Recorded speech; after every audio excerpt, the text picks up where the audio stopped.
और दलितों का उद्धार करेगा ये, उद्धार करेगा ये। यानी क्रिश्चियनिटी को बदनाम करके उनके चर्चों और उनके विद्यालयों में हमला किया। आपको बताया कि पूरी दुनिया में नंबर 1 पर किसी की आबादी है तो क्रिश्चियन की है।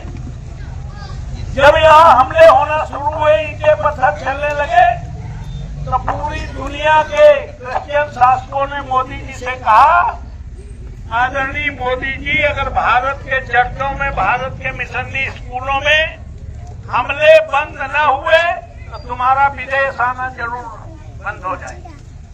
भाई राजेश यादव जी, जिला पंचायत सदस्य भाई शैलू सोमकर जी, अभिषेक यादव जी, इस कार्यक्रम में उपस्थित हमारे सभी सम्मानित इस गांव के बुजुर्गों, नौजवान दोस्तों, हमारी मां शक्ति, हमारे नौजवान साथियों, कोई लंबी चौड़ी बात नहीं, लेकिन आपको ये समझना कि पीटीए बनाना क्यों पड़ा। जब से भारतीय जनता पार्टी की सरकार बनी है, बैठ जा बेटा, आजा।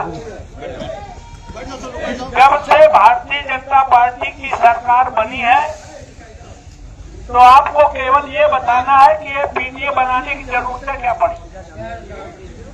भारतीय जनता पार्टी के गद्दी में बैठते ही सबसे पहला अगर हमला हुआ है कोई, तो आप लोगों को मालूम नहीं, वो शिक्षा पे हमला हुआ। इन 10 साल में शिक्षा पे बड़ा हमला करके दलितों को, पिछड़ों को, अकलियत के साथियों को क्वालिटी एजुकेशन से बड़े पैमाने में दूर करने का काम किया। अगर शिक्षा खत्म कर दी जाए तो हम हजारों साल पुरानी गुलामी में चले जाएंगे। तो पहला हमला क्वालिटी एजुकेशन कहाँ है?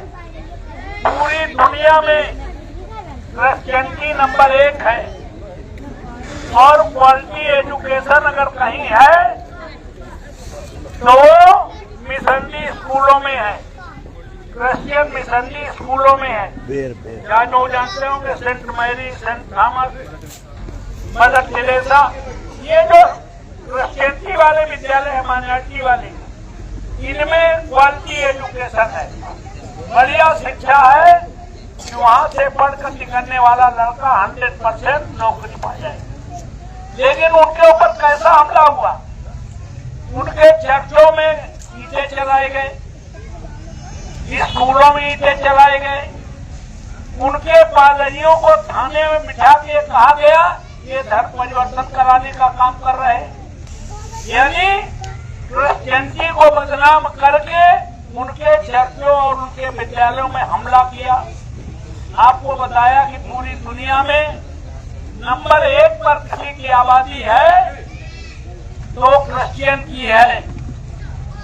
जब यहाँ हमले होना शुरू हुए, ईंटे पत्थर चलने लगे, तो पूरी दुनिया के क्रिश्चियन शासकों ने मोदी जी से कहा, आदरणीय मोदी जी, अगर भारत के चर्चों में, भारत के मिशनरी स्कूलों में हमले बंद न हुए तो तुम्हारा विदेश आना जरूर बंद हो जाए। जब ये पूरी दुनिया से धमकी मिली तो भारत के चर्चों में और स्कूलों में ईंटे पत्थर बंद हो, समझ गए। लेकिन यहाँ तब दलितों को लेना देना नहीं था, पता नहीं है कि क्रिश्चियन मिशनरी स्कूलों में क्या हमले हुए। तब मुसलमानों को भी कोई लेना देना नहीं, क्रिश्चियन पे हो रहा है तो हो रहा है। दूसरा हमला, अगर दूसरी सबसे बड़ी आबादी है दुनिया में तो मुसलमानों की है। मुसलमानों पर देख ही रहे हो, डायरेक्ट बुलडोजर चल रहा है। जब क्रिश्चियन पे हो रहा था, दलित बेखबर थे, पिछड़े बेखबर थे, अगले बेखबर थे, मुसलमान बेखबर थे। और जब मुसलमानों पे हो रहा है तो क्रिश्चियन भी बेखबर है, दलितों में खबर है, पिछड़े बेखबर है, अगले भी बेखबर है। और जानते हो क्या कहते? अगर मोदी जी ने देश बेच दिया हो, बेरोजगारी बढ़ाई हो, महंगाई बढ़ाई हो, चाहे जो कर दिया हो, लेकिन मुसलमानों को ठीक किया है, बना दलित और पिछड़ा भी प्रसन्न, अवला भी प्रसन्न। है बात सही कि नहीं? तो जब क्रिश्चियन पे हमला हुआ, मुसलमान नहीं खड़ा हुआ। जब मुसलमान पे हमला हुआ तो न पिछड़ा खड़ा हुआ, न अगला खड़ा हुआ, न दलित खड़ा हुआ। तीसरा हमला जो हुआ है वो तुम्हें नहीं पता है, बता तो रहे, किसी को नहीं पता है 10 साल में किस पे हमला हो रहा है। तीसरा हमला हुआ दलितों पर। दलितों पर क्या हमला हुआ? SC एक्ट जानते हो?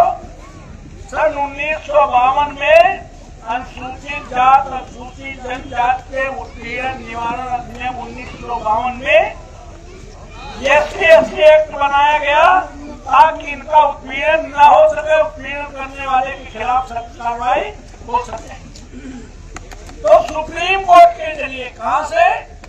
सुप्रीम कोर्ट के जरिए SC एक्ट को डायल्यूट कर दिया। तो जानते हैं जब सुप्रीम कोर्ट के जरिए करेंगे तो इसमें कोई भी दल, किसी नेता की हैसियत औकात नहीं होगी कोर्ट के खिलाफ कंट्रप्ट से कोई आवाज निकाल सकती। लेकिन मैं बधाई देना चाहता हूं उन दलित संगठनों को जो बाबा साहब के नाम पर बनाए हैं, अमित के नाम पर बनाए हैं, संत रविदास के नाम पर बनाए हैं।